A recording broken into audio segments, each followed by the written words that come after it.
Start करते हैं और आज के सेशन का पहला क्वेश्चन है। क्वेश्चन का आंसर आपको देना है, चलेगा। हर क्वेश्चन के रिगार्डेड सेल्फ इवैल्यूएशन आप कर सकते हैं। नोटबुक साथ में रखेगा, जो भी की पॉइंट है उनको नोट कर लीजिएगा और अपने आप को पॉजिटिव रखे और क्लास में कंसंट्रेशन के साथ रखे, ताकि जो भी क्वेश्चन बताया जाए वो आपको याद रहे, चलेगा। आज का पहला क्वेश्चन है, विच of these element is not involve in the process of communication. Simple सा क्वेश्चन है। देखिएगा, मैं समझ सकता हूं ब्लॉक थोड़ा सा आपका डिफिकल्ट है, लेकिन बिल्कुल मैं डिफिकल्ट को सिंपल करके दूंगा। डोंट वरी, पेशेंस रखिएगा, कंटिन्यू जरूर से बने रहेगा और कंसंट्रेशन के साथ बने रहेगा। 100% सेशन के एंड में बता दीजिएगा कि आपको समझ आया कि नहीं आया। मेरी गारंटी है 100% समझ में आएगा, क्योंकि मैं मेरा 100% आपको दे रहा हूं। आपको कितना लेना है वो आपके ऊपर है, चलेगा। क्वेश्चन समझ में आ गया होगा। हर क्वेश्चन के लिए पर्टिकुलर टाइमिंग दूंगा, ज्यादा टाइमिंग नहीं दूंगा, क्योंकि सेशन बड़ा हो सकता है। क्योंकि टाइमिंग कम है, क्वेश्चन काफी सारे, इसलिए थोड़ा ज्यादा टाइमिंग नहीं दूंगा, लेकिन टाइमिंग दूंगा। उसके बाद आपको आंसर देना है, उसके बाद करेक्ट आंसर बताया जाएगा, उसके रिगार्डेड जो भी इंफॉर्मेशन होगी वो आपको बताई जाएगी और सेशन को आगे बढ़ा दिया जाएगा, चलेगा। फर्स्ट क्वेश्चन था आपका, फर्स्ट क्वेश्चन है आपका, विच of these element is not involve in the process of communication. Communication एक इंपॉर्टेंट प्रोसेस है, आप सबको पता है। और कम्युनिकेशन के रिगार्डेड ऑलरेडी प्रीवियसली मैंने सेशन ले रखा है, एक सेपरेट सेशन मैंने बताया है। और कम्युनिकेशन के अंदर जो भी एलिमेंट्स होते हैं, कम्युनिकेशन के प्रोसेस क्या होती है, कम्युनिकेशन को कैसे इफेक्टिव बनाया जा सकता है, कम्युनिकेशन स्किल क्या होती है, सारा कुछ मैंने एक सेपरेट सेशन के अंदर बता रखा है। वीडियो ऊपर आई बटन पे आपको मिल जाएगी, या फिर नीचे डिस्क्रिप्शन बॉक्स में दे दूंगा, या फिर प्लेलिस्ट में आप देख लीजिएगा इसको, क्योंकि कंप्लीटली पूरी जानकारी दे रखी है कम्युनिकेशन के रिगार्डेड, चलेगा। क्वेश्चन ये कहता है कि कम्युनिकेशन जो प्रोसेस होती है, जो कि एक इंपॉर्टेंट प्रोसेस होती है किसी भी फील्ड में, किसी भी फील्ड की बात कर लो, हर फील्ड के अंदर इंपॉर्टेंट प्रोसेस होती है। यहां पर जो कम्युनिकेशन प्रोसेस है उसका कौन सा एलिमेंट नहीं है, क्वेश्चन ये कह रहा है। नॉट ए एलिमेंट, कौन एलिमेंट नहीं है कम्युनिकेशन प्रोसेस के अंदर, कौन सा एलिमेंट यहां पर नहीं है। देखिएगा, अभी स्टार्ट किया है इसलिए थोड़ा सेशन थोड़ा धीरे लग रहा होगा आपको, लेकिन स्पीड पकड़ लेंगे, डोंट वरी, पेशेंस रखिएगा, चलेगा। पहला ऑप्शन है, आंसर आपको देना है पाइप, यहां पर पहला ऑप्शन है। सेकंड ऑप्शन है यहां पर सेंडर, थर्ड ऑप्शन है यहां पर मैसेज, और फोर्थ ऑप्शन है यहां पर चैनल, चलेगा। आंसर आपको देना है। क्वेश्चन समझ में आएगा। क्वेश्चन सिंपल सा ये कह रहा है, जो कम्युनिकेशन प्रोसेस होती है, जो कि एक इंपॉर्टेंट प्रोसेस होती है कम्युनिकेशन, इसके बिना कोई भी इफेक्ट नहीं होता है, इसके बिना कोई भी प्रोसेस चालू नहीं होती है। तो कम्युनिकेशन एक ऐसी प्रोसेस है जिसके अंदर कौन सा एलिमेंट नहीं है। क्वेश्चन पूछ रहा है कि कौन सा एलिमेंट कम्युनिकेशन का नहीं है, चलेगा। आंसर आपको देना है फटाफट से, उसके बाद करेक्ट आंसर आपको बताया जाएगा और आगे बढ़ा जाएगा, चलेगा। जल्दी कीजिएगा ताकि आगे बढ़ते जाए, चलेगा। इस क्वेश्चन का अगर बिल्कुल करेक्ट आंसर अपन देखें तो ऑप्शन नंबर फर्स्ट बिल्कुल करेक्ट आंसर होगा, क्योंकि पाइप यहां पर है। क्या है? पाइप, जो कि कम्युनिकेशन प्रोसेस का पार्ट नहीं है। पाइप क्या है? कम्युनिकेशन प्रोसेस का पार्ट नहीं है, क्योंकि कम्युनिकेशन हमने कहा था, कम्युनिकेशन एक ऐसी प्रोसेस होती है जिसके अंदर दो या दो से ज्यादा मेंबर्स आपस में अपने आइडिया, थॉट, बिलीव को क्या करते हैं, एक्सचेंज करते हैं, यानी इंफॉर्मेशन को क्या करते हैं, एक्सचेंज करते हैं। ऐसी प्रोसेस को हमने क्या कहा था, कम्युनिकेशन कहा था। और इसके रिगार्डेड सेपरेट सेशन है, वहां पर कंप्लीटली जानकारी आपको मिलेगी, ज्यादा डिस्कस यहां पर नहीं करेंगे। तो कम्युनिकेशन में क्या होता है, एक तरीके से आइडिया, थॉट या बिलीव या जो भी इंफॉर्मेशन होती है उसको शेयर किया जाता है। तो शेयर करते हैं, तो इसके अंदर अगर अपन एलिमेंट की बात करें, सबसे पहला होता है इसका सेंडर। कौन होता है सबसे पहले? सेंडर होता है, जो कि मैसेज भेजता है। सेंडर होता है जो कि क्या करता है, मैसेज भेजता है। सेंडर के बाद कौन होता है? सर मैसेज होता है। सेंडर क्या करता है? सर मैसेज भेजता है। मैसेज के बाद क्या होता है, किसके थ्रू जाता है मैसेज? चैनल के थ्रू जाता है। किसके थ्रू जाता है जी? चैनल के थ्रू जाता है। बिल्कुल, चैनल नहीं होगा तो क्या मैसेज पहुंचेगा? नहीं पहुंचेगा। उसके बाद क्या होता है जी? उसके बाद आपका रिसीवर होता है जी। क्या होता है? रिसीवर होता है, यानी जो मैसेज को क्या करता है, रिसीव करता है। उसके बाद क्या डायरेक्टली यहां पर पहुंच जाएगा क्या वापस इंफॉर्मेशन? यहां पर नहीं पहुंचेगी। यहां पर एक पार्ट और होता है जो कि बहुत ही इंपॉर्टेंट है, उसको कहते हैं फीडबैक। क्या कहते हैं जी? फीडबैक कहते हैं। तो यहां पर कितने एलिमेंट हुए बेसिकली? सर 5 एलिमेंट हो गए बेसिकली, याद रखिएगा, इंपॉर्टेंट है। यहां से क्वेश्चन आपके एग्जाम में 101% पूछा जा सकता है। पहला एलिमेंट है आपका कम्युनिकेशन प्रोसेस का, दैट इज सेंडर। सेंडर कौन होता है जी? सर सेंडर वो होता है जो कि मैसेज को भेजता है। लाइक अभी मैं हूं, मैं कौन हूं? सेंडर हूं, क्योंकि मैं क्लास आपको पहुंचा रहा हूं। मैं कौन हूं? सेंडर हूं, क्योंकि मैं क्लास आपको पहुंचा रहा हूं, इसलिए मैं सेंडर हूं। कौन हो गया? मैं सेंडर हूं। यहां पर जो सर है वो क्या है? सेंडर है, भेजने वाले। मैसेज क्या हो गया जी? मैसेज दूसरा एलिमेंट है आपका, सेकंड एलिमेंट है जो कि क्या है? मैसेज क्या दे रहा हूं मैं आपको? क्लास ले रहा हूं जी। क्या कर रहा हूं? क्लास ले रहा हूं। तो क्लास आपका क्या हो गया? मैसेज हो गया, यानी इंफॉर्मेशन होगी। उसके बाद चैनल की बात करें, किस मीडिया के थ्रू मैं दे रहा हूं, किस मीडिया के थ्रू आपको भेज रहा हूं? तो यहां पर किसके थ्रू भेज रहा हूं मैं? यूट्यूब के थ्रू भेज रहा हूं। किसके थ्रू भेज रहा हूं? यूट्यूब के थ्रू भेज रहा हूं, वीडियो के थ्रू भेज रहा हूं, या फिर मीडिया के थ्रू भेज रहा हूं। ये आपका क्या हो गया? चैनल हो गया। क्या ये होते तो मैं, या क्या ये नहीं होते तो क्या आप तक वीडियो पहुंच पाती? नहीं पहुंच पाती। तो ये क्या हो गए? चैनल हो गए। अब चैनल के अंदर मैं माइक काम में ले रहा हूं, आप स्पीकर काम में ले रहे हो, उसके लिए इंटरनेट काम में आ रहा है। तो इस तरीके से सारे जो आइटम्स होते हैं वो सारे चैनल के अंदर इन्वॉल्व हो जाते हैं। उनके अंदर इनकोडर, डिकोडर होते हैं। इनकोड करना क्या होता है, डिकोड करना क्या होता है, पूरी जानकारी आपको मिल जाएगी। बस कंटिन्यू बने रहे सेशन में। चलेगा, सेशन हो गया, यहां पर चैनल हो गया। चैनल के बाद कौन होता है, रिसीवर। रिसीवर कौन है, रिसीवर कौन है सर, आप है।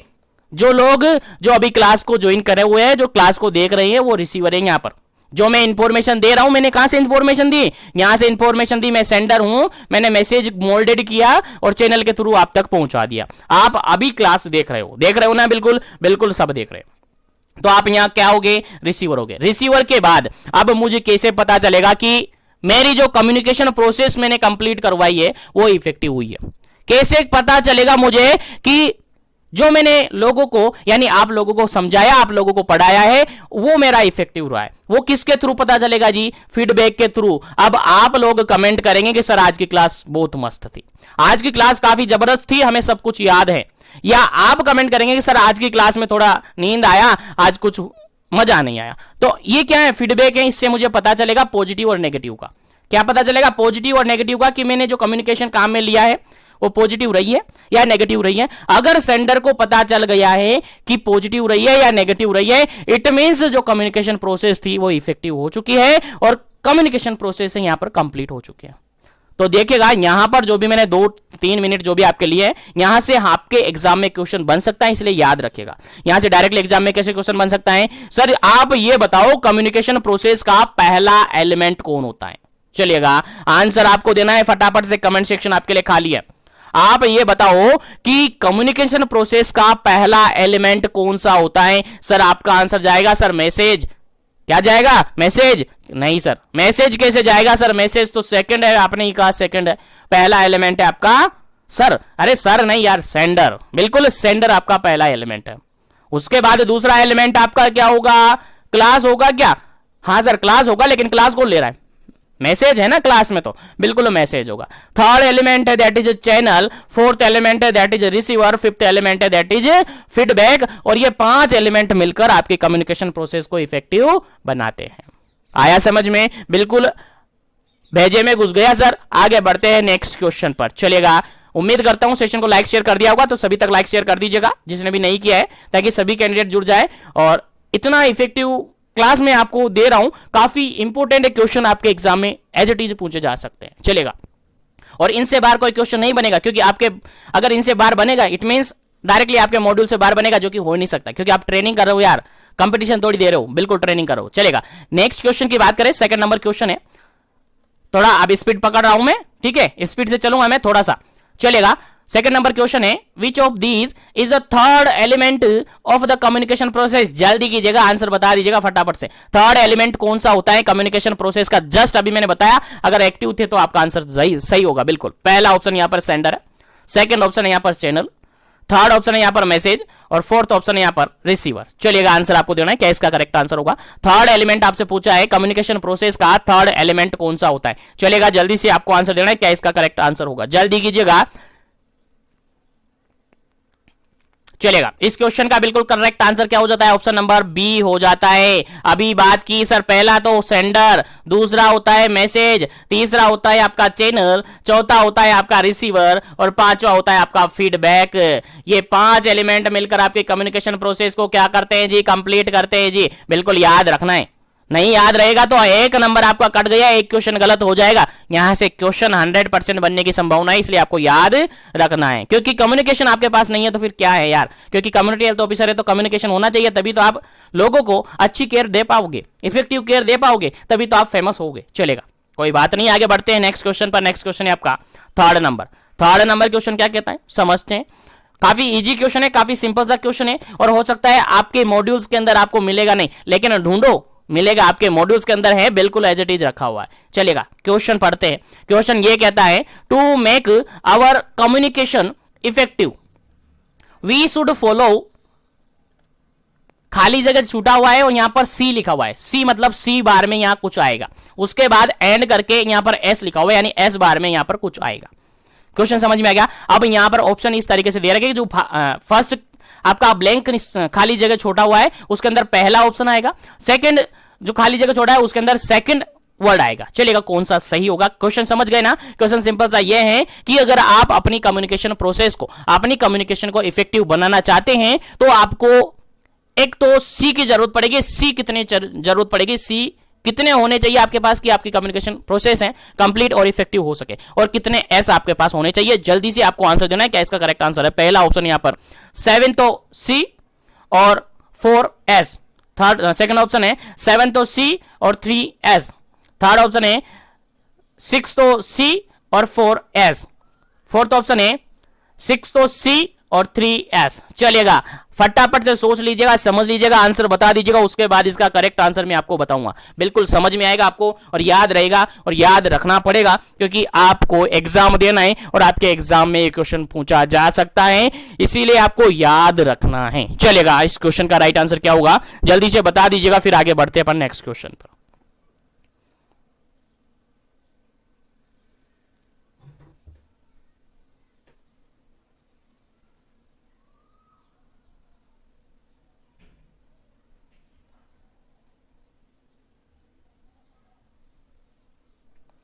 चलिएगा, इस क्वेश्चन का अगर बिल्कुल करेक्ट आंसर अपन कहे, बिल्कुल करेक्ट आंसर अगर अपन कहे तो इसका क्वेश्चन का जो बिल्कुल करेक्ट आंसर होगा आपका ऑप्शन नंबर फर्स्ट बिल्कुल करेक्ट आंसर होगा। क्या होगा जी? ऑप्शन नंबर फर्स्ट बिल्कुल करेक्ट आंसर होगा। याद रखिएगा, बिल्कुल करेक्ट आंसर होगा आपका फर्स्ट नंबर। यहां पर 7 तो सी होगा और 4 एस होगा। कैसे होगा समझिएगा, समझिएगा 7 सी में क्या क्या होगा देखिएगा। 7 तो यहां पर क्या होगा? सी होगा और 4 यहां पर क्या होगा? एस होगा। अगर ये हैं आपकी कम्युनिकेशन प्रोसेस में तो आपकी कम्युनिकेशन प्रोसेस काफी इफेक्टिव होगी। चलेगा, देखते हैं क्या क्या इसके अंदर होगा। अगर 7C की बात करें अपन तो 7C के अंदर आपकी कम्युनिकेशन प्रोसेस कैसी होनी चाहिए? क्लियरिटी इसके अंदर होनी चाहिए। कैसी होनी चाहिए? इसके अंदर क्लियरिटी होनी चाहिए। पहला सी आपका कंप्लीट। सेकंड सी की बात करें तो ये करेक्टनेस होनी चाहिए। कैसी होनी चाहिए? करेक्टनेस होनी चाहिए। याद रखिएगा, इंपोर्टेंट है इसलिए फोकस कर रहा हूं, आपके एग्जाम में पूछा जा सकता है। चलेगा, थर्ड सी की अगर अपन बात करें तो थर्ड सी यहां पर कंसाइज होना चाहिए। कैसी होनी चाहिए? कंसाइज ये होनी चाहिए, कंसाइजनेस होनी चाहिए। अगर फोर्थ सी की अगर अपन बात करें तो ये कंसीडरेशन होनी चाहिए। कैसी होनी चाहिए? कंसीडरेशन होनी चाहिए, कंसीडरेशन इसके अंदर होनी चाहिए। अगर नेक्स्ट सी की अपन बात करें तो इसके अंदर कोर्टेसी होना चाहिए। क्या होना चाहिए? कोर्टेसी इसके अंदर होनी चाहिए। अगर नेक्स्ट सी की बात करें तो ये कॉन्क्रीटनेस होनी चाहिए। कैसी होनी चाहिए? कॉन्क्रीटनेस होनी चाहिए, कॉन्क्रीटनेस ये होनी चाहिए। उसके अलावा अगर बात करें कितने हो गए? 1 2 3 4 5 6, कितने हो गए? 6 हो गए। लास्ट बचा हुआ है तो ये कंप्लीटनेस होनी चाहिए। कैसी होनी चाहिए? कंप्लीटनेस होनी चाहिए या कंप्लीट होनी चाहिए। तो एक कम्युनिकेशन प्रोसेस को इफेक्टिव बनाने के लिए कितने सी की जरूरत पड़ेगी? आपको 7C की जरूरत पड़ेगी, जो कि मैंने एनलिस्ट कर दिया है, आपको नोट कर लेना है या फिर स्क्रीनशॉट ले लेना है। अब अगर बात करें 4S की तो 4S के अंदर क्या क्या होना चाहिए? सबसे पहले कम्युनिकेशन प्रोसेस होनी चाहिए, शॉर्टनेस होनी चाहिए। कैसी होनी चाहिए? शॉर्टनेस होनी चाहिए। कम्युनिकेशन प्रोसेस कैसी होनी चाहिए? शॉर्टनेस होनी चाहिए। दूसरी बात करें तो कम्युनिकेशन प्रोसेस सिंपलिसिटी होनी चाहिए, सिंपली होनी चाहिए, सिंपल होनी चाहिए। तो सिंपलिसिटी इसके अंदर होनी चाहिए। थर्ड एस की अगर अपन बात करें तो इसके अंदर स्ट्रेंथ होनी चाहिए, यानी स्ट्रेंथ इसके अंदर होनी चाहिए। कैसे होनी चाहिए? स्ट्रेंथ इसके अंदर होनी चाहिए। उसके अलावा अगर बात करें फाइनल 4S की तो इसके अंदर आपको सिंसियरली पार्टिसिपेट करना होगा। क्या करना होगा? सिंसियरली पार्टिसिपेट करना होगा। तो इस तरीके से आपका थर्ड क्वेश्चन का आंसर क्या हो जाता है? 7C और 4S। फटाफट से स्क्रीनशॉट ले लीजिएगा और आगे बढ़ते हैं नेक्स्ट क्वेश्चन पर। उम्मीद है समझ में आ गया होगा और उम्मीद है आपको याद रहेगा। चलिएगा, आगे बढ़ जाते हैं नेक्स्ट क्वेश्चन पर। अब है नेक्स्ट क्वेश्चन, और नेक्स्ट क्वेश्चन थोड़ा समझने वाला क्वेश्चन है, लेकिन परेशान होने की जरूरत नहीं है, थोड़ा सा आपको दिमाग लगाना है, क्वेश्चन ऑटोमेटिकली आपके सामने होगा। चलेगा, क्वेश्चन यहां पर ये कहता है, when is the communication process complete. Communication process कब कंप्लीट होती है? क्वेश्चन समझ में आ रहा है? बिल्कुल, कम्युनिकेशन प्रोसेस कब कंप्लीट होती है? क्वेश्चन क्या कह रहा है, समझ में आ गया? कंप्लीट कब हो जाती है कम्युनिकेशन प्रोसेस? बताइएगा। कम्युनिकेशन प्रोसेस स्टार्ट कहां से होती है? बताओ, आपको याद होगा। बताओ, आपको याद होगा कम्युनिकेशन प्रोसेस कहां से स्टार्ट होती है? जब सेंडर से स्टार्ट होती है। सेंडर कम्युनिकेशन प्रोसेस को स्टार्ट करता है। तो यहां पर क्वेश्चन ये पूछ रहा है कि आपकी कम्युनिकेशन प्रोसेस कंप्लीट कैसे होती है, कंप्लीट कब हो जाती है? क्वेश्चन में समझ में आ गया। अब ऑप्शन के अकॉर्डिंग आंसर देना है, जबरदस्ती ऐसा नहीं करना है कि फीडबैक देते ही आपकी कम्युनिकेशन प्रोसेस कंप्लीट हो जाएगी। नहीं, थोड़ा समझिएगा, क्वेश्चन के अंदर ऑप्शन समझने की जरूरत पड़ती है, तभी आंसर मिलेगा। चलेगा, पहला ऑप्शन यहां पर है when the sender transmit the message, जब सेंडर मैसेज को ट्रांसमिट कर देता है तब हो जाती है। सेकंड ऑप्शन है यहां पर when the message enter the channel, जैसे ही मैसेज चैनल के अंदर एंटर करता है क्या कंप्लीट हो जाती है क्या। थर्ड ऑप्शन है when the message leave the channel, message छोड़ते ही कंप्लीट होती है। और फोर्थ ऑप्शन है यहां पर when the receiver understand the message, जब मैसेज जो रिसीवर है मैसेज को अंडरस्टैंड कर लेता है तब चलेगा। क्वेश्चन समझ में आएगा ना क्या कह रहा है। क्वेश्चन यहां पर ये कह रहा है कि जैसे ही मैसेज भेज दिया सेंडर ने तो कंप्लीट होगी क्या, जैसे ही वो चैनल के अंदर एंटर की क्या कंप्लीट होगा, जैसे ही चैनल से पास होगी क्या कंप्लीट होगा, और जैसे ही रिसीवर ने उसको समझ लिया अंडरस्टैंड कर लिया मैसेज को तो क्या कंप्लीट होगी। चलेगा, क्वेश्चन का आंसर बी समझ में आ गया। क्वेश्चन भी समझ में आ गया तो फटाफट से इसका आंसर बता देता हूं और आगे बढ़ जाता हूं। चलेगा, इस क्वेश्चन का राइट आंसर क्या हो जाता है आपका ऑप्शन नंबर 4 हो जाता है, क्योंकि कम्युनिकेशन प्रोसेस कब कंप्लीट होगी, जब आपका रिसीवर समझ जाएगा कि आपको मैसेज क्या भेजा गया है। जब आपने मैसेज किया, आपने मैसेज कहां से किया, सर आप सेंडर है, सेंडर ने मैसेज किया, मैसेज कहां तक पहुंचा, चैनल तक पहुंचा, चैनल से मैसेज रिसीवर तक पहुंचा, रिसीवर ने समझ में आ गया कि हां जो मैसेज भेजा था वो हमें समझ में आ गया। अगर रिसीवर समझ गया मैसेज को, अकॉर्डिंग टू ऑप्शन यही करेक्ट आंसर है। अगर यहां पर फीडबैक की बात आ जाती तो फिर फीडबैक आपका कंप्लीट करता आपकी कम्युनिकेशन प्रोसेस को, लेकिन वो तो था ही नहीं ऑप्शन में, इसलिए आपको रिसीवर ने जैसे ही मैसेज को अंडरस्टैंड किया वैसे ही ये प्रोसेस यहां पर कंप्लीट हो जाती है। उम्मीद है समझ में आ रहा होगा, तो सेशन को लाइक शेयर करते रहेगा और जो भी चैनल पर पहली बार विजिट करे चैनल को जरूर से सब्सक्राइब कर लीजिएगा ताकि इसी तरीके से कंटिन्यू सेशन आपको मिलता रहे। चलिएगा आगे बढ़ जाते हैं नेक्स्ट क्वेश्चन पर। आगे बढ़ जाते हैं नेक्स्ट क्वेश्चन पर। नेक्स्ट क्वेश्चन काफी जबरदस्त रहने वाला है, देखिएगा काफी इंपॉर्टेंट क्वेश्चन है। खाली जगह छोड़ा हुआ है, खाली जगह आपको भरना है। यहां पर क्या होगा, means to impart understanding of the message. देखिए क्वेश्चन सिंपल सा यहां पर ये है, मींस यहां पर कुछ ऐसा आएगा जिसका मींस होता है impart understanding to the message, message को इंपार्ट करना किसके लिए, अंडरस्टैंडिंग के लिए। चलेगा, क्वेश्चन समझ में आ गया तो आंसर दे दीजिएगा फटाफट से, क्या इसका करेक्ट आंसर होगा।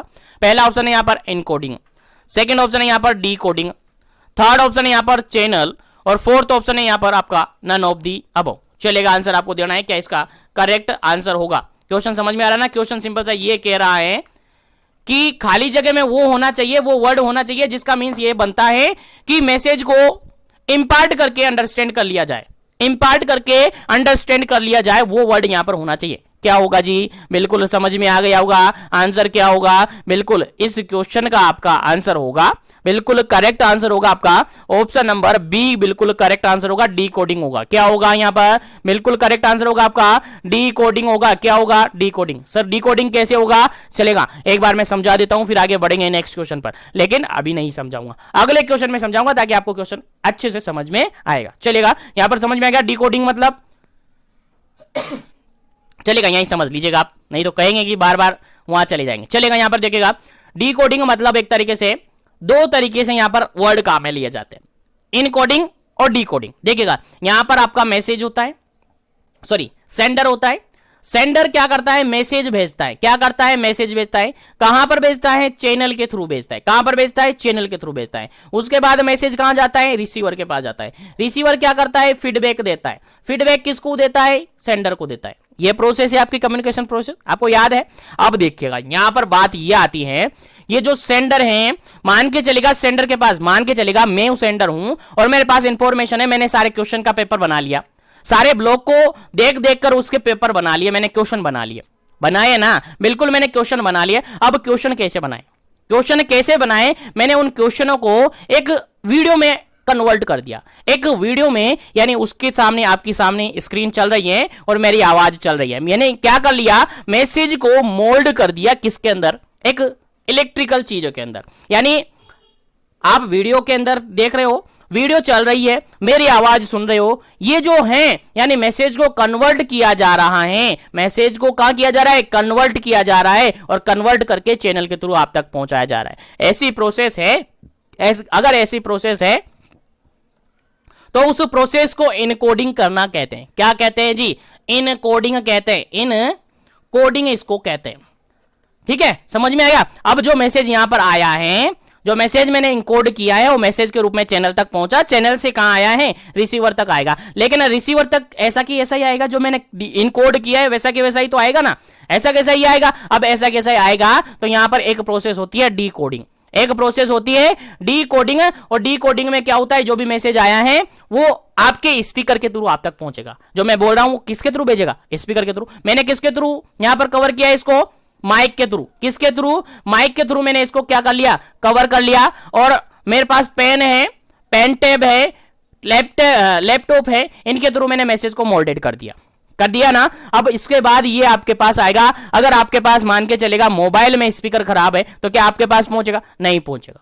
आपकी मोबाइल की स्क्रीन नहीं चल रही है, आपके पास दूसरा छोटा वाला मोबाइल, कीपैड मोबाइल है, तो क्या आप इसको देख पाएंगे, नहीं देख पाएंगे। तो उसके लिए क्या होगा, आपको डी कोडिंग करने के लिए कुछ तो सोर्स चाहिए ना। बिल्कुल, वो डी कोडिंग करने वाला डी कोडिंग होता है, यानी चैनल के थ्रू मैसेज तो आप तक पहुंचेगा लेकिन उसको आप ना देख पाएंगे ना सुन पाएंगे। तो ऐसी कंडीशन में फिर क्या कम्युनिकेशन इफेक्टिव होगी, नहीं होगी। तो वहां पर डी कोडिंग प्रोसेस होती है, और डी कोडिंग प्रोसेस के लिए कुछ चैनल की जरूरत पड़ती है, कुछ मटेरियल्स की जरूरत पड़ती है। देखिए, स्पीकर आपके पास होगा, आपके पास स्क्रीन होगी, तभी तो आप देख पाएंगे, तभी तो आप सुन पाएंगे। तो यहां पर सिंपल सा क्वेश्चन ये था कि यहां पर खाली जगह में ये सा आएगा जिसका मीन्स होगा impart understanding the message. Message को अंडरस्टैंड करने के लिए डिकोड करना पड़ता है, इसलिए डिकोडिंग यहां पर ऑप्शन में क्या आ जाता है, डिकोडिंग आ जाता है। क्वेश्चन समझ में आ गया ना। अगर समझ में आ गया तो नेक्स्ट क्वेश्चन का आंसर देके बताइए जब समझ में आएगा कि हाँ आपको क्वेश्चन समझ में आ गया, नहीं तो आपको क्वेश्चन समझ में नहीं आया। चलेगा, नेक्स्ट क्वेश्चन है आपका, खाली जगह आपको भरनी है, और खाली जगह में क्या आएगा, the process of converting the data from the one form to another form. Question समझ में है ना। क्वेश्चन सिंपल सा ये कह रहा है कि खाली जगह को आपको भरना है, खाली जगह में ऐसी प्रोसेस आएगी जिस प्रोसेस के अंदर डाटा को एक फॉर्म से दूसरे फॉर्म में चेंज किया जाता है। कौन सी प्रोसेस के अंदर ऐसा होता है, ऑप्शन के अकॉर्डिंग आंसर दीजिएगा। एनकोडिंग करना, सेकंड ऑप्शन है डीकोडिंग करना, थर्ड ऑप्शन है चैनल, और फोर्थ ऑप्शन है नन ऑफ दी अबव। चलेगा, अगर क्वेश्चन आपको समझ में आ गया तो फटाफट से आंसर दे दीजिएगा, क्योंकि काफी इंपॉर्टेंट है और आपको समझ में भी आना चाहिए।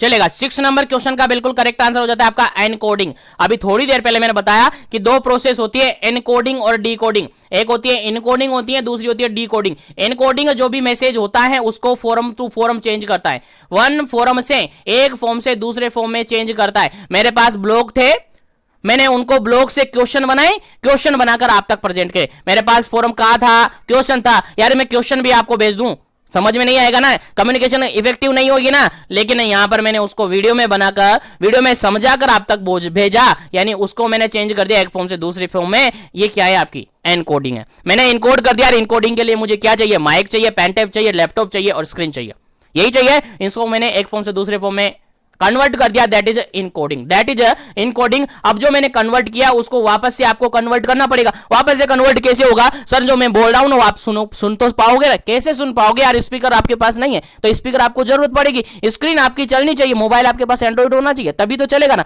टच मोबाइल होना चाहिए तभी तो चलेगा ना। तो वही बात होगी, यानी डीकोडिंग और इनकोडिंग दोनों यहां पर प्रोसेस होती है। तो डीकोडिंग और इनकोडिंग, एनकोडिंग तो मैसेज जो ट्रांसफर करता है वहां तक होती है, और डीकोडिंग जो रिसीव करता है मैसेज को वहां पर होती है। समझ में आ गया ना। चलेगा, आगे बढ़ जाते हैं नेक्स्ट क्वेश्चन पर। उम्मीद करते हैं जो भी क्वेश्चन डिस्कस किए वो आपको समझ में आ गए होंगे। उसी के साथ बीपीसीसीएचएन के रिगार्डेड, सीएचओ ब्रिज कोर्स के रिगार्डेड सभी स्टेट के कैंडिडेट्स के लिए स्पेशली अनाउंसमेंट किया हुआ है। आप सबको पता है मिशन एजुकेशन पर ये 2000 प्लस क्वेश्चन अवेलेबल है।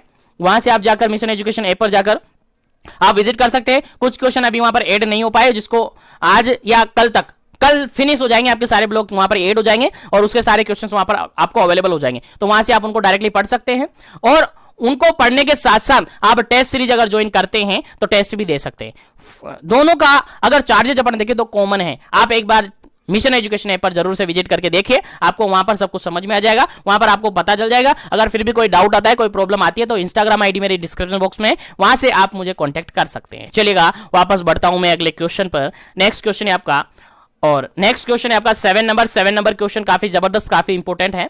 क्वेश्चन क्या कहता है समझिएगा। क्वेश्चन ये कहता है, 7 नंबर क्वेश्चन ये कहता है, विच of these is not a, क्या है क्वेश्चन, क्वेश्चन ये कह रहा है विच of these is not a commandment of the effective communication. देखिए क्वेश्चन यहां पर यह है कि फॉलोइंग ऑप्शन में से कौन सा ऐसा कमांडमेंट नहीं है जो कि कम्युनिकेशन प्रोसेस को इफेक्टिव बनाए। क्वेश्चन समझ में आ रहा है ना। क्वेश्चन ये कह रहा है कि नीचे फॉलोइंग ऑप्शन में से 3 ऑप्शन ऐसे हैं जो कि कम्युनिकेशन प्रोसेस को इफेक्टिव बनाते हैं, लेकिन एक ऑप्शन ऐसा है जो कि एक ऑप्शन ऐसा है जो कि कम्युनिकेशन प्रोसेस को इफेक्टिव नहीं बनाते, वो ऑप्शन आपको ढूंढना है। और मैं पहले ही बता देता हूं, ये क्वेश्चन आपको कोई नहीं बता पाएगा, क्योंकि जिसने ब्लॉक देखा है, जिसने ब्लॉक पढ़ा है, जिसने ब्लॉक को निचोड़ा है, वही क्वेश्चन देगा, और कोई क्वेश्चन आपको अवेलेबल नहीं करवाएगा। और 100% इन्हीं क्वेश्चन से आपका एग्जाम बनेगा, बाहर से कोई क्वेश्चन का एग्जाम नहीं बनेगा। ठीक है, तो कंप्लीट और कंसंट्रेशन के साथ बने रहेगा। अगर किसी क्वेश्चन में आपका कोई क्वेरी रहता है, हो सकता है कोई क्वेश्चन में गलत आंसर आपको बता दूं, हो सकता है, मे भी, बाकी होता तो नहीं है, लेकिन कभी कभार हो भी जाता है।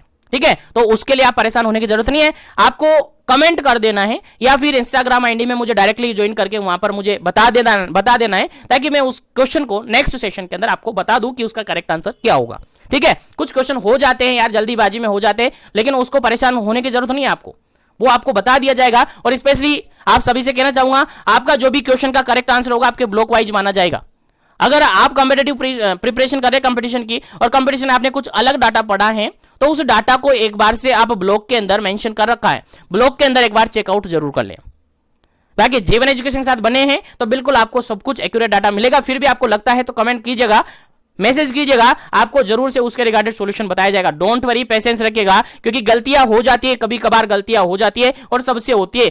मैं कोई भगवान नहीं हूं, ठीक है, तो मेरे से भी हो जाती है, मैं ये नहीं कह रहा कि मेरे से गलती नहीं होगी, कुछ क्वेश्चन में हो जाती है गलती, जल्दीबाजी में हो जाती है, किसी कारण से भी हो जाती है।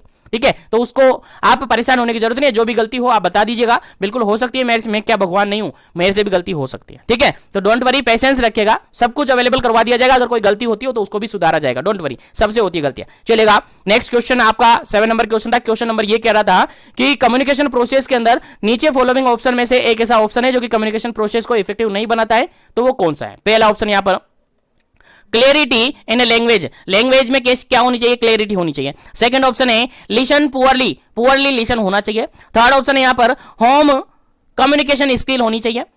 फोर्थ ऑप्शन है यहां पर एडिक्वेट मीडियम होना चाहिए। चलेगा, आंसर आपको बताना है फटाफट से क्या इसका करेक्ट आंसर होगा, फिर इसका आंसर बताया जाएगा और आगे बढ़ा जाएगा। चलेगा, जल्दी कीजिएगा क्योंकि टाइमिंग कम है, क्वेश्चन काफी सारे। चलेगा, जल्दी कीजिएगा।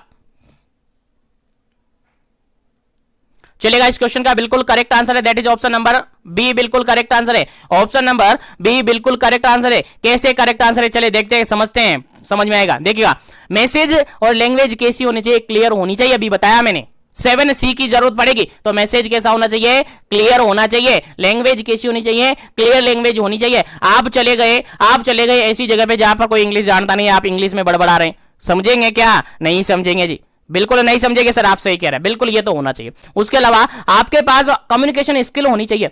आप किसी पर्सन को उठाए और गांव में चले गए, मान के चले गए, कहीं पर चले गए और किसी पर्सन को उठाए, चलो आ जाओ, आपको गाना सुनाना है, आपको गाना गाना है, कहानी सुनानी है। अब उसको आती नहीं है तो कहां से सुनाएगा यार? चलो मान के चलो उसको आती भी है, लेकिन उसको बोलने में दिक्कत आ रही है, उसके पास कम्युनिकेशन स्किल डेवलप नहीं हुई है, कम्युनिकेशन स्किल उसके पास नहीं है, तो क्या वो बोल पाएगा? नहीं बोल पाएगा। तो कम्युनिकेशन स्किल उसके पास है तो वो बोल पाएगा। उसके अलावा एडिक्वेट मीडियम होना चाहिए, एडिक्वेट मीडियम होना चाहिए। लाइक अभी समझ लीजिएगा, मैं आपको क्लास अवेलेबल करवा रहा हूं, अब मेरे पास मान के चलेगा माइक नहीं है, मेरे पास चलेगा माइक नहीं है, तो क्या मैं आपके पास क्लास दे सकता हूं? नहीं दे सकता। मान के चलेगा मेरे पास पेन, लिखने का पेन नहीं है, तो मैं आपको दे सकता हूं? नहीं दे दूंगा, लेकिन फिर वर्बली दूंगा, मैं लिख नहीं पाऊंगा कुछ भी। मान के चलेगा मेरे पास रिकॉर्ड करने के लिए मेरे पास कैमरा नहीं है, तो क्या मैं दे पाऊंगा? नहीं। मीडियम भी होना चाहिए, यानी एडिक्वेट मीडियम होना चाहिए, स्किल्स होनी चाहिए, उसके अलावा क्लियर लैंग्वेज होनी चाहिए। लेकिन अगर पुअर लिसनिंग की बात की जाए तो ये आपके कम्युनिकेशन के रिगार्डेड बैरियर बन सकता है। आपकी कम्युनिकेशन के रिगार्डेड बैरियर बन सकता है कि सामने वाला जो रिसीवर है वो सुनाई कम दे रहा है, या वो सुन नहीं पा रहा है गलती से, या किसी भी कारण से वो सुन नहीं पा रहा है, पुअरली लिसनिंग वो कर रहा है, तो कम्युनिकेशन प्रोसेस इफेक्टिव होगा? नहीं। वो उसको सुनाई में ही नहीं देगा तो कहां से कम्युनिकेशन इफेक्टिव होगी? नहीं होगी ना। बिल्कुल करेक्ट आंसर हो जाता है आपका ऑप्शन नंबर बी, क्योंकि यहां पर नोट पूछा था, इसीलिए आपका करेक्ट आंसर बी। चलिएगा, आगे बढ़ जाते हैं नेक्स्ट क्वेश्चन पर। नेक्स्ट क्वेश्चन है आपका 8 नंबर क्वेश्चन। नेक्स्ट है 8 नंबर क्वेश्चन है, और 8 नंबर क्वेश्चन आपसे क्या पूछता है? देखिएगा क्या पूछता है, समझते हैं। क्वेश्चन ये कह रहा है, for effective communication which of these commandment should be one note follow. देखिएगा, क्वेश्चन सिंपल सा, एक बार फिर से वही पूछा है कि फॉलोइंग ऑप्शन में से कौन सा ऐसा कमांडमेंट नहीं होना चाहिए जो कि कम्युनिकेशन प्रोसेस को इफेक्टिव नहीं बनाता हूं। समझ में आ रहा है? For effective communication which of these commandment should one note follow. कौन सा कमांडमेंट इफेक्टिव कम्युनिकेशन प्रोसेस को फॉलो नहीं करता है, यानी इफेक्टिव कम्युनिकेशन नहीं करवाता है। आंसर आपको देना है फटाफट से, क्या इसका करेक्ट आंसर होगा। चलेगा, पहला ऑप्शन यहां पर है ऑब्जेक्टिव ऑफ कम्युनिकेशन, कम्युनिकेशन के ऑब्जेक्टिव। सेकंड ऑप्शन है यहां पर इनएडिक्वेट मीडियम, थर्ड ऑप्शन है यहां पर क्लियरिटी, और फोर्थ ऑप्शन है यहां पर एडिक्वेट मीडियम। चलेगा, अब आंसर आपको देना है, क्या इसका करेक्ट आंसर होगा, जल्दी कीजिएगा, क्या इसका करेक्ट आंसर होगा, क्या इंपॉर्टेंट क्वेश्चन है आपके एग्जाम में, क्या करेक्ट आंसर होगा, जल्दी कीजिएगा, फिर इसका आंसर बताया जाएगा और आगे बढ़ा जाएगा नेक्स्ट क्वेश्चन पर। क्योंकि अब जो क्वेश्चन आने वाले 5 से 6 क्वेश्चन ऐसे क्वेश्चन आएंगे जिनमें से डेफिनेटली एक क्वेश्चन आपके एग्जाम में फंसेगा। 5 से 6 क्वेश्चन अब आने वाले हैं, यानी 9 नंबर से क्वेश्चन आएंगे, लगभग 5 से 6 क्वेश्चन ऐसे आएंगे जिनमें से 100% एक क्वेश्चन आपके एग्जाम में फंसेगा और आपको याद होना चाहिए। चलेगा, इस क्वेश्चन का अगर बिल्कुल करेक्ट आंसर अपन देखें तो बिल्कुल करेक्ट आंसर है option number B, inadequate medium. देखिए, कम्युनिकेशन प्रोसेस में एडिक्वेट मीडियम की जरूरत पड़ती है, इनएडिक्वेट की? सर, एडिक्वेट मीडियम होना चाहिए। अगर प्रॉपर मीडियम आपके पास है तो कम्युनिकेशन अच्छी तरीके से आप कर पाएंगे। अगर आपके पास तरीके से मीडियम ही नहीं है तो कैसे कम्युनिकेशन कर पाएंगे, कैसे कम्युनिकेशन स्किल आपके पास हो पाएगी, कैसा कम्युनिकेशन इफेक्ट होगा? नहीं। तो बिल्कुल करेक्ट आंसर आपका क्या हो जाता है, ऑप्शन नंबर बी बिल्कुल करेक्ट आंसर हो जाता है, इनएडिक्वेट मीडियम, जो कि कम्युनिकेशन स्किल को इफेक्टिव नहीं करता है, कम्युनिकेशन प्रोसेस को इफेक्टिव नहीं करता है। यहां पर पूछा गया था note follow communication effective method, ठीक है, याद रखेगा, इंपॉर्टेंट है। चलेगा, आगे बढ़ते हैं। यहां पर देखेगा कम्युनिकेशन के ऑब्जेक्टिव्स आपके पास होने चाहिए, क्लियरिटी होनी चाहिए और एडिक्वेट मीडियम होना चाहिए, लेकिन इनएडिक्वेट गलत है, इसलिए आपका करेक्ट आंसर क्या होता है, ऑप्शन नंबर बी हो जाता है। चलेगा, अब बढ़ता हूं मैं आगे, और आगे वाले सारे क्वेश्चन आपको आने चाहिए क्योंकि यहां से 100% आपके एग्जाम में क्वेश्चन बन सकता है, यहां से 100% आपके एग्जाम में क्वेश्चन बन सकता है। चलेगा, 9 नंबर क्वेश्चन है और 9 नंबर क्वेश्चन कहता है आपका जो HBM है, HBM डायरेक्टली फुल फॉर्म आपसे भी पूछी जा सकती है। HBM what? Health belief model. HBM होता है आपका हेल्थ बिलीफ मॉडल, डेवलप खाली जगह छोड़ा हुआ है। चलेगा, आंसर आपको देना है, हेल्थ बिलीफ मॉडल कब डेवलप किया गया था, ऑप्शन के अकॉर्डिंग आंसर देना है। देखिएगा, अगर आप इस क्वेश्चन को ब्लॉक में देखेंगे तो ब्लॉक वाइज अपन आंसर बात करें, क्योंकि अगर अदर जगह से आप देखोगे तो इसका आंसर कुछ अलग मिलेगा आपको, लेकिन आपको ब्लॉक से आंसर लेना है, ठीक है। तो यहां पर बिल्कुल करेक्ट आंसर होना चाहिए, क्या होगा, द HBM यानी कि हेल्थ बिलीफ मॉडल डेवलप कब किया गया था, 1950 के अंदर। सेकंड ऑप्शन है 1956 के अंदर, थर्ड ऑप्शन है 1960 के अंदर, और फोर्थ ऑप्शन है 1965 के अंदर। चलेगा, आंसर आपको देना है, क्या इसका करेक्ट आंसर है जो HBM है यानी हेल्थ बिलीफ मॉडल है, कब डेवलप किया गया था। फटाफट से आंसर दीजिएगा ताकि आगे बढ़े अपन नेक्स्ट क्वेश्चन पर, क्योंकि क्वेश्चन सेशन अभी काफी बड़ा होने वाला है और आने वाले सारे क्वेश्चन आपके लिए काफी इंपॉर्टेंट है। स्पेशली 4 से 5 क्वेश्चन में रिपीट करवाऊंगा, उनमें से 100% एक क्वेश्चन आपके एग्जाम में फंसेगा। चलेगा, इस क्वेश्चन का बिल्कुल राइट आंसर क्या हो जाता है आपका, ऑप्शन नंबर फर्स्ट, क्योंकि जो हेल्थ बिलीफ मॉडल है सबसे पहले 1950 के अंदर 1950 के अंदर डेवलप किया गया था। 1950 के अंदर डेवलप किया गया था, कुछ सोशल साइकोलॉजिस्ट थे, उन्होंने इसको डेवलप किया गया था। आगे नेक्स्ट क्वेश्चन में मेंशन किया जाएगा किसने किया गया था। चलिए आगे बढ़ते हैं, नेक्स्ट क्वेश्चन आपसे पूछा जाता है, क्वेश्चन ये कहता है द हेल्थ बिलीफ मॉडल यानी HBM डेवलप्ड बाय, चलेगा वापस से क्वेश्चन पूछा गया है, पहले तो मैंने पूछ लिया यहां पर ईयर आपसे 1950 1950 के अंदर इसको डेवलप किया गया था, लेकिन किया किसने था, कौन ने किया था, कौन आया था जिसने इसको डेवलप किया, नाम से आपको बताना है। पहला है यहां पर होच बाउन, सेकंड ऑप्शन है यहां पर रॉबर्ट हुक, थर्ड ऑप्शन यहां पर अल्बर्ट आइंस्टाइन, फोर्थ ऑप्शन यहां पर अलेक्जेंडर फ्लेमिंग। चलिएगा करेक्ट आंसर आपको देना है, क्या इसका करेक्ट आंसर है, किसने HBM हेल्थ बिलीफ मॉडल को डेवलप किया था। चलेगा जल्दी से आपको आंसर देना है और ये क्वेश्चन आपके ब्लॉग में मिलेंगे, देख लीजिएगा, आपके ब्लॉग के बाहर कोई क्वेश्चन मैं नहीं बनाऊंगा और बाहर से कोई क्वेश्चन भी नहीं आएगा, ठीक है। तो याद रखेगा, हो सकता है एक दो क्वेश्चन आपको जो रिसेंटली कंडीशन चल रही है कोविड-19 की उससे रिगार्डेड क्वेश्चन पूछा जाए, लेकिन डोंट वरी, उस टॉपिक को भी मैं कवर करवा दूंगा आपको, वो टॉपिक भी मैं आपको बता दूंगा कि कोविड-19 से रिगार्डेड क्या क्वेश्चन आएगा, कैसे आएगा, उसकी रिगार्डेड भी मैं अलग से सेपरेट सेशन आपको अवेलेबल करवा दूंगा। चलेगा, इस क्वेश्चन का जो बिल्कुल करेक्ट आंसर होगा आपका ऑप्शन नंबर फर्स्ट बिल्कुल करेक्ट आंसर होगा। जो होच बाउन है उनने 1950 के अंदर 1950 के अंदर हेल्थ बिलीफ मॉडल यानी HBM को क्या किया था, डेवलप किया था। अलग अलग साइंटिस्ट थे यहां पर, ये सोशियो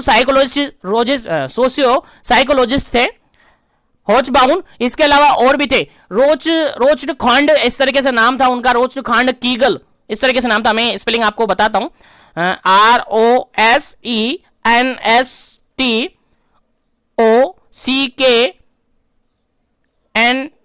रोस्ट खांड कीगल, इस तरीके से इनका नाम था। इन दोनों ने मिलकर क्या किया था, HBM हेल्थ बिलीफ मॉडल को डेवलप किया था। याद रखेगा, होचबाउन और रोसेंचखंड कीगल ने इसको क्या किया था, डेवलप किया था। याद रखेगा, इंपॉर्टेंट क्वेश्चन है, आपके एग्जाम में पूछा जा सकता है, इसलिए आपको याद होना चाहिए। चलेगा, मैं आगे बढ़ जाता हूं नेक्स्ट क्वेश्चन पर। और नेक्स्ट क्वेश्चन काफी इंपॉर्टेंट है, इतना इंपॉर्टेंट है कि आपके एग्जाम में पूछा ही जाएगा, आपको याद ही होना चाहिए। चलेगा, which of these move from the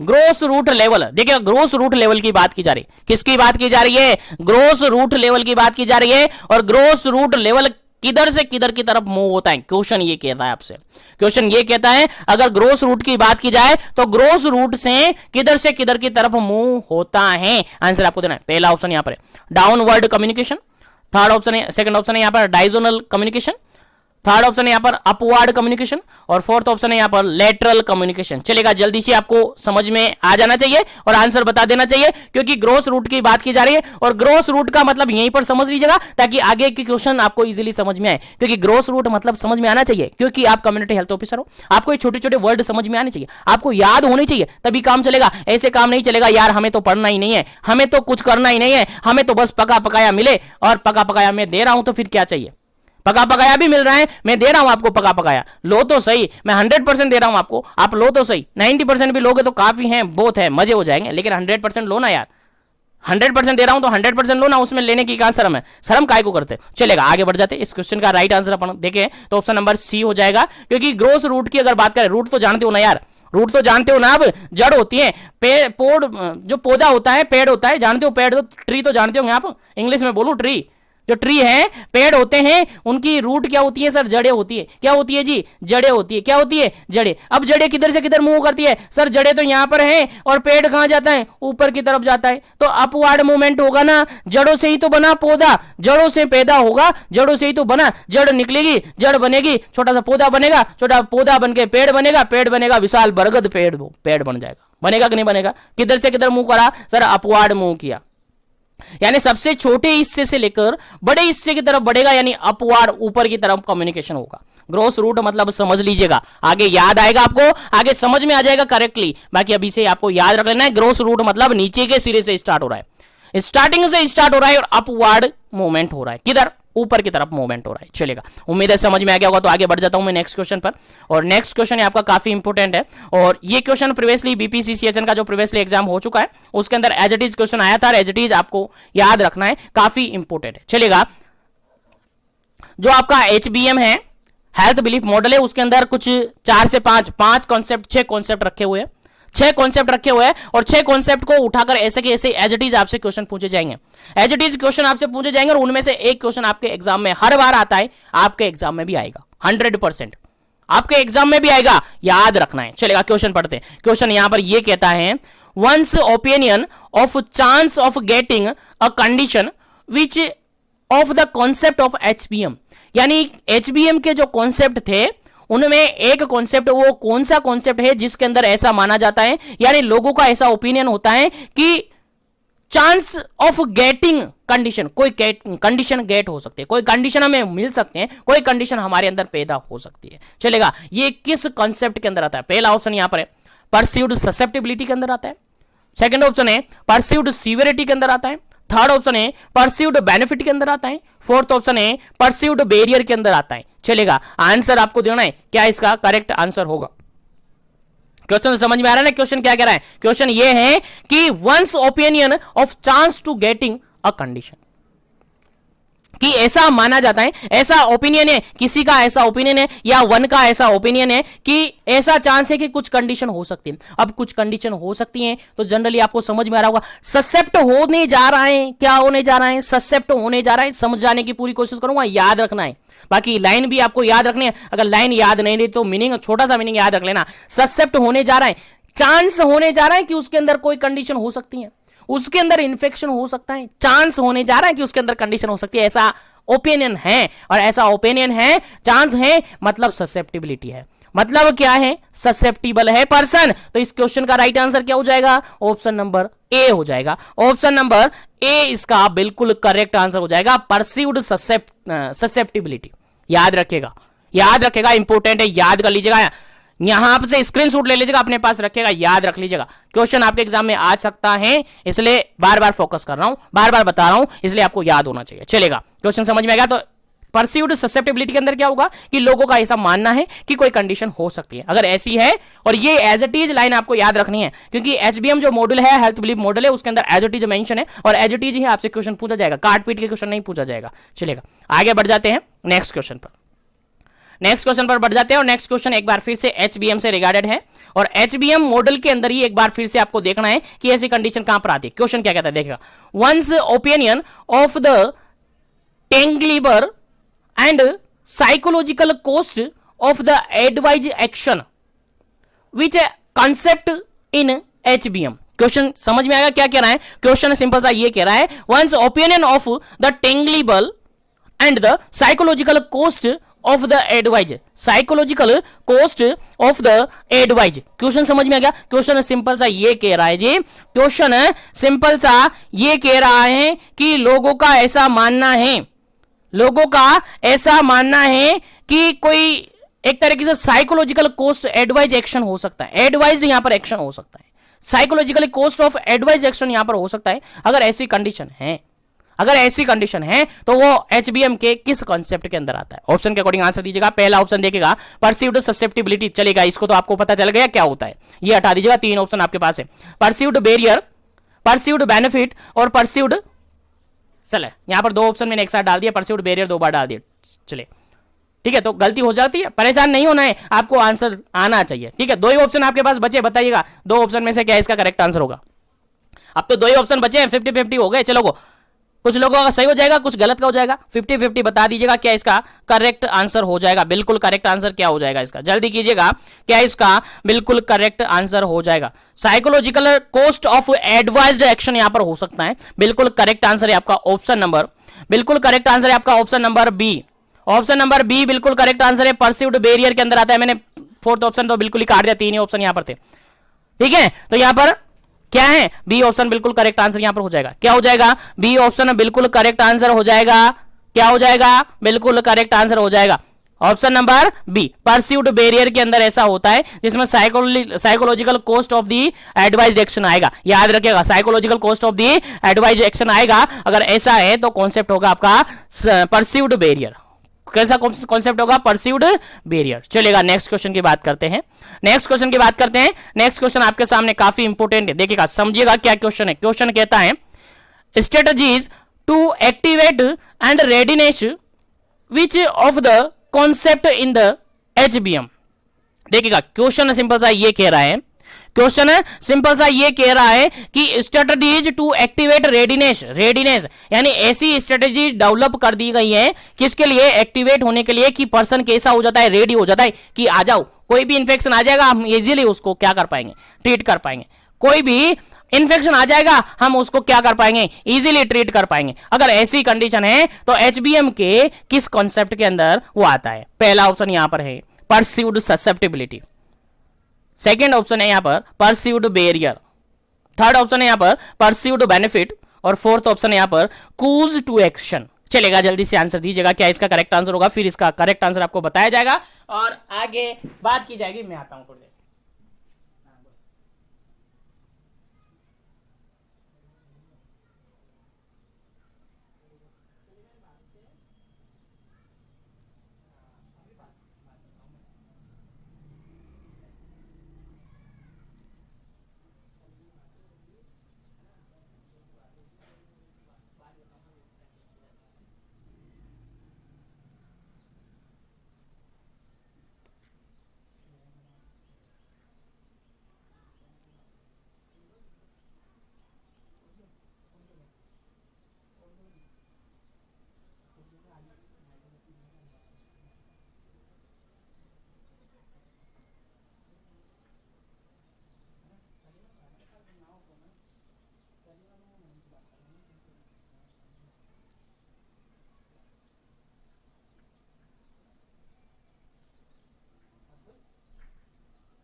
चलेगा। इस क्वेश्चन का बिल्कुल करेक्ट आंसर क्या होगा, जल्दी से कमेंट कर दीजिएगा एक बार फिर से, और इस क्वेश्चन का करेक्ट आंसर आपको बताने वाला हूं, फिर आगे बढ़ेंगे पर नेक्स्ट क्वेश्चन पर। देखिएगा क्वेश्चन यहां पर सिंपल सा ये कह रहा था, स्ट्रेटजीज टू एक्टिवेट रेडीनेस, यानी कि रेडीनेस की कंडीशन यहां पर आ गई है, यानी ऐसी स्ट्रेटजी डेवलप कर दी है, एक्टिवेट कर दी गई है जिसके अंदर पर्सन कैसा हो जाता है, रेडीनेस रहता है। पर्सन कैसा हो जाता है, रेडीनेस रहता है। पर मान के चलेगा कोई भी कंडीशन है, मान के चलेगा यहां प्रमोट हो जाता है, पर्सन प्रमोट हो जाता है, और कोई भी डिजीज कंडीशन अगर आती है तो उसको बिल्कुल हेल्दी तरीके से लड़ाई कर सकता है।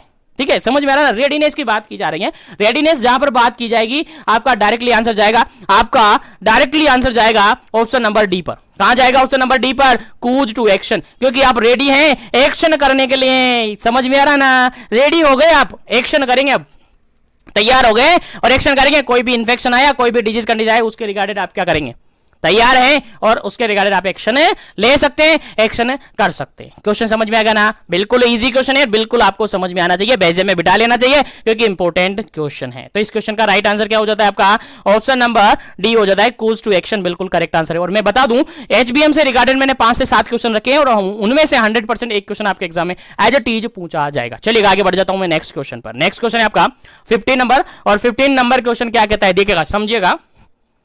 15 नंबर क्वेश्चन कहता है, confidence in one's ability to take the action which of the concept in HBM. HBM के अंदर कौन सा कॉन्सेप्ट है, confidence in one's ability to take action.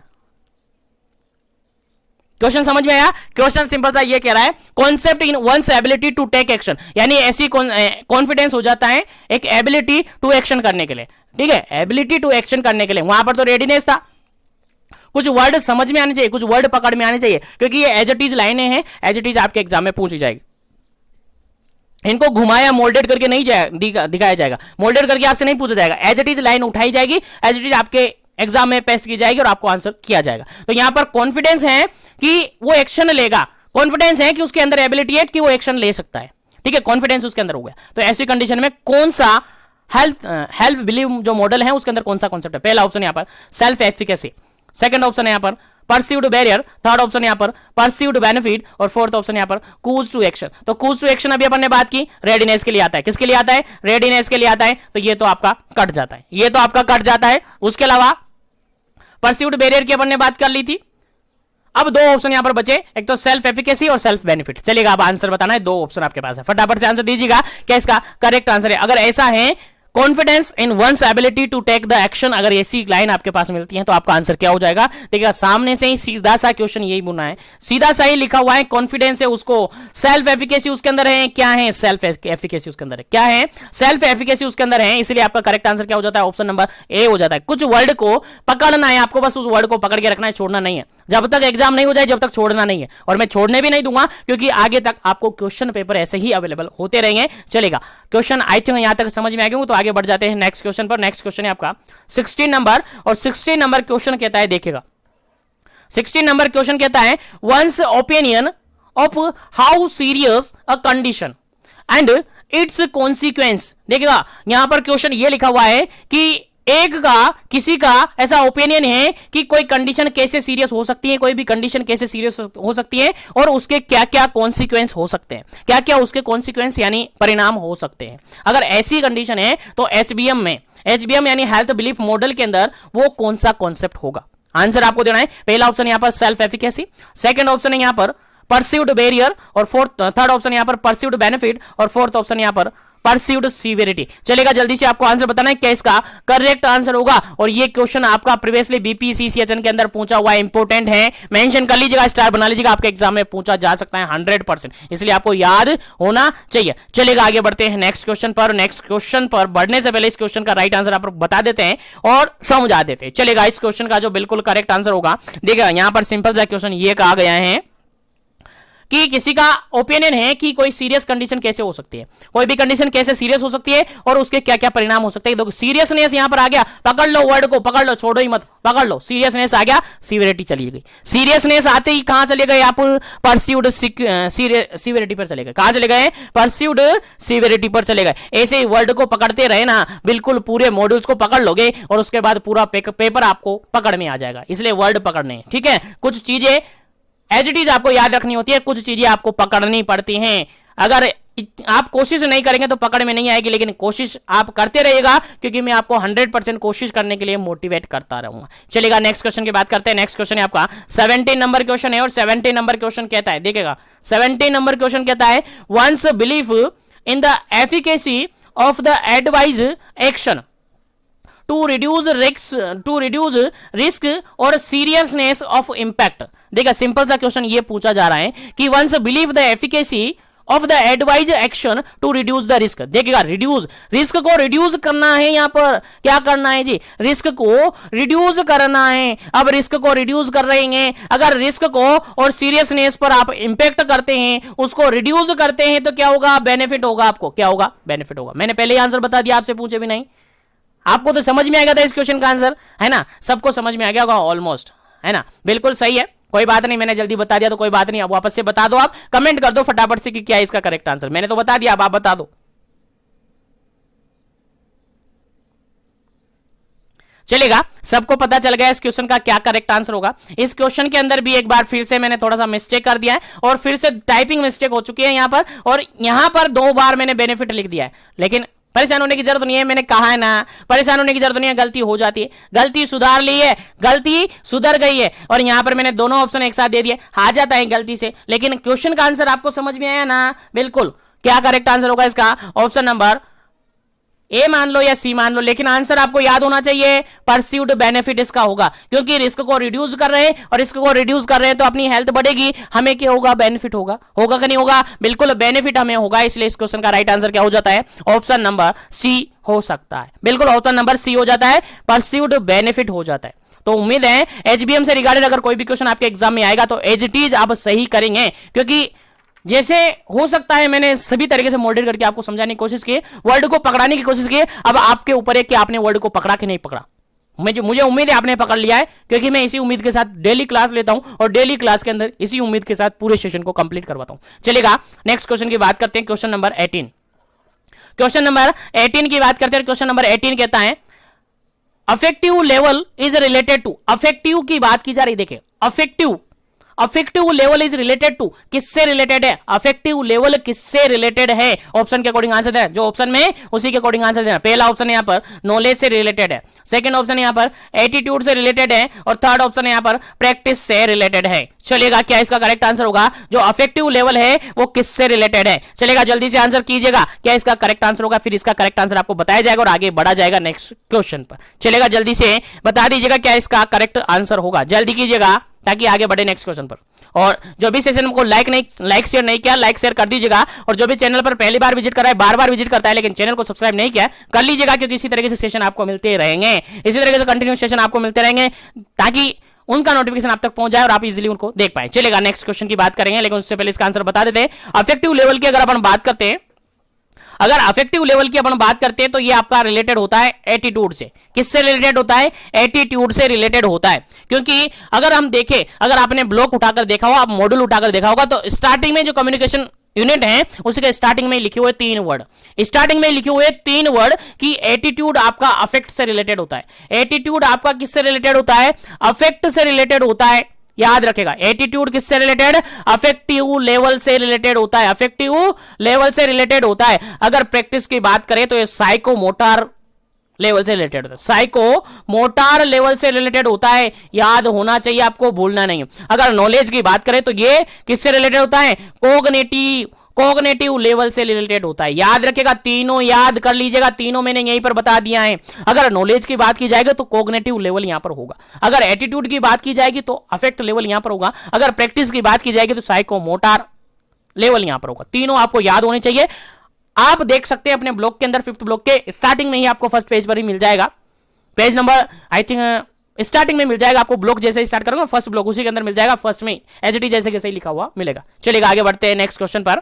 उम्मीद करते हैं यहां तक सब कुछ आपको समझ में आ रहा होगा, तो फिर क्या बात है, बता दो इस क्वेश्चन का आंसर आपको समझ में आ गया तो। चलेगा, 90 नंबर क्वेश्चन का आंसर आपको देना है, cognitive level is related to, sorry, cognitive level किससे रिलेटेड है, फटाफट से आंसर दीजिएगा। पहला ऑप्शन यहां पर नॉलेज, सेकंड ऑप्शन यहां पर एटीट्यूड, थर्ड ऑप्शन यहां पर प्रैक्टिस, और फोर्थ ऑप्शन यहां पर ऑल ऑफ दी अबव। चलेगा, जल्दी से आपको आंसर बताना है क्या इसका करेक्ट आंसर होगा, जल्दी कीजिएगा, कोग्निटिव लेवल की बात की जा रही है। अभी थोड़ी देर पहले मैंने बताया, इसलिए कह रहा हूं कंसंट्रेशन के साथ क्लास में बने रहेगा, काफी अच्छी तरीके से समझ में आएगा। चलेगा, इस क्वेश्चन का अगर बिल्कुल करेक्ट आंसर अपन देखें तो कोग्निटिव लेवल की जहां तक बात होती है, अभी जस्ट थोड़ी देर पहले मैंने बताया, कोग्निटिव लेवल की जहां तक बात होती है, इस क्वेश्चन का राइट आंसर क्या हो जाता है आपका? ऑप्शन नंबर फर्स्ट हो जाता है। कोग्निटिव लेवल नॉलेज से रिलेटेड है, कोग्निटिव लेवल नॉलेज से रिलेटिव है। और अगर एटीट्यूड की बात करें तो अफेक्टिव लेवल है, प्रैक्टिस की बात करें साइकोमोटर लेवल है। याद रखेगा, तीनों लेवल आपको याद होने चाहिए, आपके एग्जाम में एज इट इज पूछे जा सकते हैं। चलेगा, आगे बढ़ते हैं और नेक्स्ट क्वेश्चन के बारे में डिस्कस करते हैं। नेक्स्ट क्वेश्चन है आपका 20 नंबर। नेक्स्ट क्वेश्चन है 20 नंबर, लेकिन सेशन को लाइक शेयर नहीं किया तो लाइक शेयर कर दीजिएगा, चैनल को सब्सक्राइब नहीं किया तो कर लीजिएगा, ताकि इसी तरह से कंटिन्यू सेशन आपको मिलता रहे। चलेगा, नेक्स्ट क्वेश्चन है आपका factor that affect the human behaviour except. देखिए क्वेश्चन यहां पर सिंपल सा ये कह रहा है कि फॉलोइंग ऑप्शन में सभी फैक्टर ऐसे हैं जो कि ह्यूमन बिहेवियर को क्या करते हैं? अफेक्ट करते हैं, लेकिन एक ऐसा फैक्टर है जो कि ह्यूमन बिहेवियर को अफेक्ट नहीं करता है। चलेगा, आंसर आपको बताना है क्या इसका करेक्ट आंसर होगा, फटाफट से आंसर दीजिएगा, क्या इसका करेक्ट आंसर होगा? Factor that affect the human behaviour, कौन सा फैक्टर है जो कि ह्यूमन बिहेवियर को अफेक्ट करते हैं, लेकिन एक ऐसा फैक्टर है जो कि ह्यूमन बिहेवियर को अफेक्ट नहीं करता है, वो आपको ढूंढना है और आपको बताना है। जल्दी कीजिएगा, क्या इसका करेक्ट आंसर होगा? पहला ऑप्शन है यहां पर नॉलेज, सेकंड ऑप्शन है यहां पर सोशल इन्फ्लुएंस, थर्ड ऑप्शन यहां पर इमोशन और फोर्थ ऑप्शन यहां पर इलिटरेसी। चलेगा, क्या करेक्ट आंसर होगा? आंसर आपको बताना है, फिर इसका करेक्ट आंसर आपको बताया जाएगा और आगे बढ़ा जाएगा नेक्स्ट सेशन में।